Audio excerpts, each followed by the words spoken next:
And good morning, everybody. It's time now for Putnam County Today here on 94.3 WREB. With us this morning, the Mayor of Greencastle, Sue Murray, and Good morning. it's been an eventful morning, eventful week, and you guys have been keeping busy, I noticed, at the city level. Let's first talk about construction.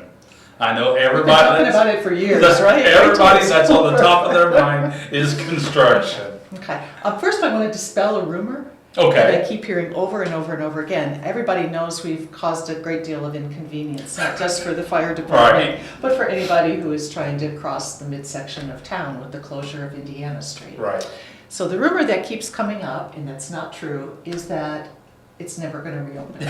Okay. It is not going to be a pedestrian walkway. I think I would be strung up and run out of town if I spent $900,000 on some grassy knoll. Right.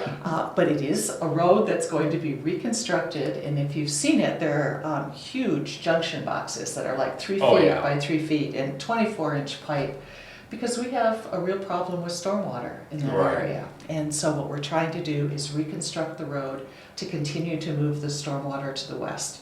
So the road is reopening. The only difference is going to be we're going to widen the pedestrian area Right. from Washington Street to the alley. So it's about 90 feet maybe. Right. So we're going to widen it that way, in that we're going to eliminate the on-street parking in that section and push the curb area out, Okay. so that Starbucks and the cafe and anybody else who's in business there, if they want to, they can kind of spread out on the sidewalk and have outdoor seating. That'd be great. So that's what's changing. The road's reopening, and hopefully by mid-August that'll be taken care of. And I don't think everybody really truly understands what a major undertaking that was. Whoa. I mean, all that had to be excavated up and redone completely. So. And the thing that we found is that there are these huge vaults underneath city streets. And talking about vaults, they're like 12 feet by 8 feet. Right. And they're like 6 feet deep, and utilities have run through them over the Oh, years. okay. And so we've got these huge craters in various parts of the downtown, and we've got all kinds of infrastructure that crisscrosses, and we've got lines that have been abandoned and left in place. Right. And so just in terms of an excavation point of view, it's pretty tedious work. And the contractors, Reith Riley, who's on this project, are about to start, as they get farther down with the south section of Indiana, the alleyway Right. that runs between Washington and Indiana. And if you have a chance to look at it, it's marked for the utilities that are there. And I don't know how they're going to do it except by hand digging it, because the goal there is also to eliminate the water that Right. accumulates. So the roof drains that have just been leaking on the alleyway and freezing all winter and making it terribly treacherous are going to be connected to a stormwater system. And there's actually going to be a trench drain down the Okay. middle. So that'll collect the water, and hopefully next winter people will be able to walk through that area and not take their life in their hands. Exactly. And we all have been down through there in the wintertime and totally understand that. Yeah, so it is a really major road reconstruction project, not just a resurfacing project. And I have to give plaudits to the fire department, Right. because they're working under very difficult circumstances. And we're trying to accommodate the best we can and not take them out of commission, Right. put anyone at risk. But they're the ones who've had to make some real major adjustments.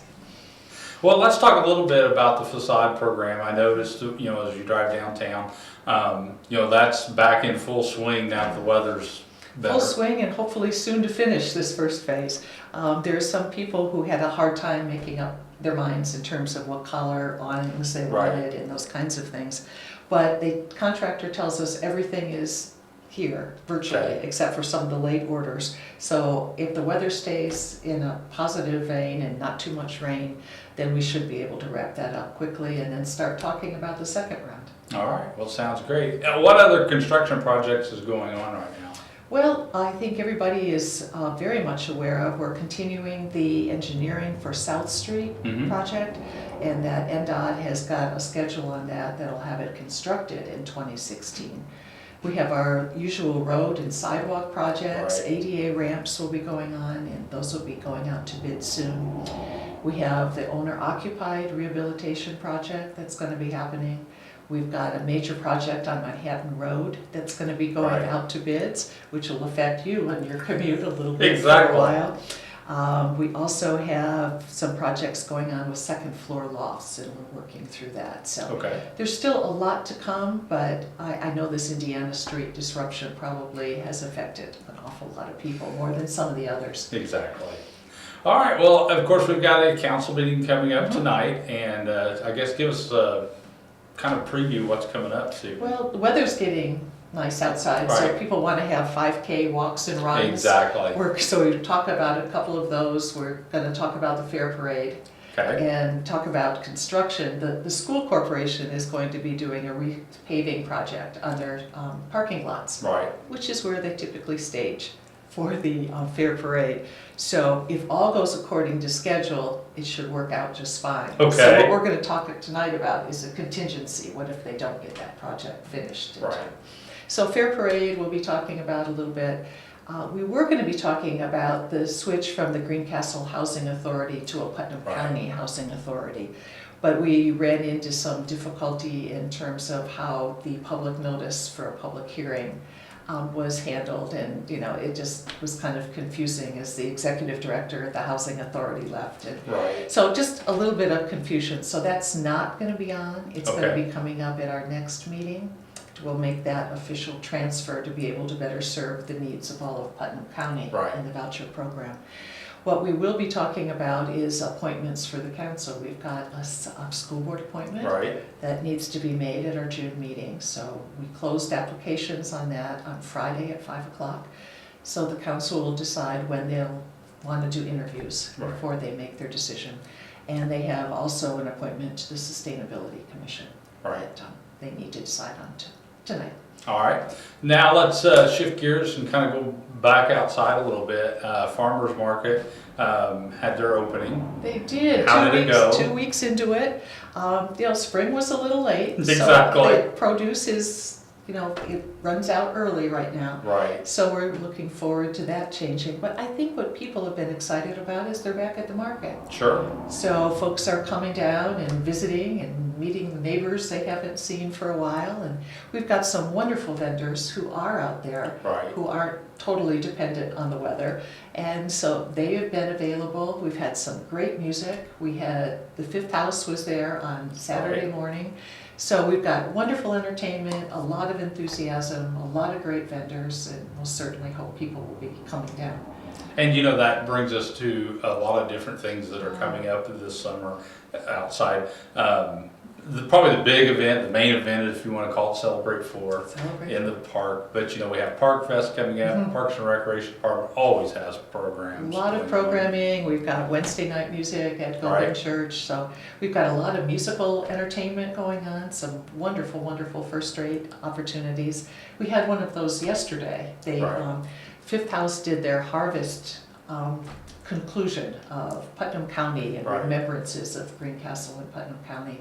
And for an hour and 50 minutes, they delighted a virtual packed house at the Green Center. And we had local artists, Bobby Lancaster and Tad Robinson and Chris Wooster. Joe Heithouse had a poem involved, Fred Sett were there, Wow. as well as the University Choir and Orchestra and Fifth House Ensemble. It was a real treat. So some great music that we've had, great music still coming. And the one thing about Celebrate 4, I'd like to thank everyone who's contributed thus far, Okay. because it's a true fundraising That's effort. We don't use city tax dollars to pay for fireworks and Right. to take care of activities on the 4th of July. And we have a lot of generous sponsors throughout the community. It's about $10,000 a year. It is $10,000 a year for those fireworks to go off, and then we have extra programming on top of that. So we look for donations, and we're getting very, very close to our 10,000 Great. mark. So that's exciting. And the splash park, Yes. that work, we're waiting for it to just kind of take off and go. We had hoped that it would be open on July 4th. There's been some changes in some of the features, and so they're not going to be in necessarily in time to make that July 4th date, but it's going to be close. Well, that's So cool. we'll watch that happen, along with the Exactly. park pool opening up. That's true. And then, of course, we can't forget about Park Fest Park Fest. getting started. They're going to be having their final publication of who's playing when, and it's gotten bigger and better every year, and Yeah. we just can't wait for it to get started and hope people will come and take advantage of Tuesday nights at WREB.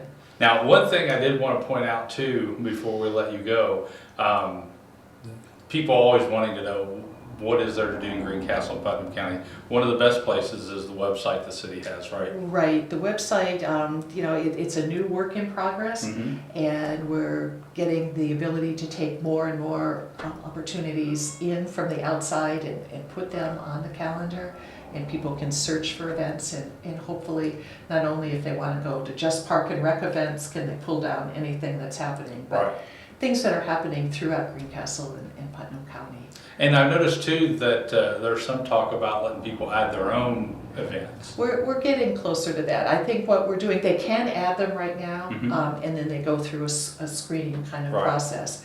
So we've really had to say to ourselves, it could be an endless list, Right. because contrary to popular belief, there are lots and lots of things happening here. So right now, we've limited it to not-for-profits Okay. and those events that are sponsored in a non-for-profit agency or by a not-for-profit organization or community organization. All right. Well, it sounds like you guys have got a busy summer coming up as far as the city goes. Hopefully, everybody's gonna enjoy the lack of snow, the lack of salt true. that has to go down on the roads, and have a really enjoyable downtime, family time, and recharge for a school year that'll start too soon. Too soon. That's true. Real quickly, when's the council meeting tonight? Council meeting starts at 7 o'clock at City Hall, and people are always welcome to come. It is repeated over and over and over and over again on Channel 3 in case you want to take Right. advantage of being at home, or you can watch it live at home also. All right, great. Well, Sue, thanks so much for spending time with us this morning. Pleasure. We appreciate it. Don't forget, if you're a nonprofit group or community organization, you'd like some free airtime here on WREB, you too can be a part of Putnam County today. You can give us a call at 653-9717.